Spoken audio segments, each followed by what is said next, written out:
ជំរាបសួរនិងសូមគោរពដល់ពុកម៉ែបងប្អូនទាំងអស់គ្នាដែលចូលមកកាន់ Channel របស់ Admin ដើម្បីទស្សនាវីដេអូតម្រុយឆ្នោតយួន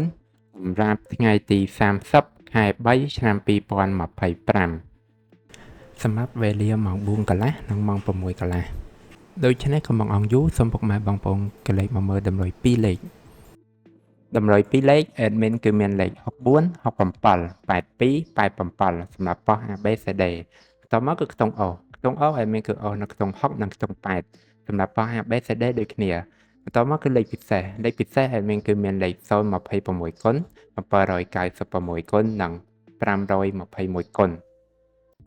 ដែលលេខទាំងអស់នេះសុទ្ធសឹងតែជាលេខដែលមានសង្ឃឹមថានឹងចេញខ្ពស់សម្រាប់ថ្ងៃនេះអរគុណពុកម៉ែបងប្អូនទាំងអស់គ្នាដែលបានទស្សនាវីដេអូនេះពីដើមរហូតដល់ចប់ក៏ជូនពរពុកម៉ែបងប្អូនទាំងអស់គ្នាធ្វើការសងសំណាននៅថ្ងៃថ្មី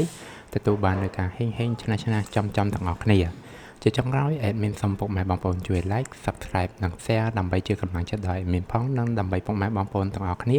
ទទួលបាននូវវីដេអូថ្មីបានឆាប់រហ័សផងដែរ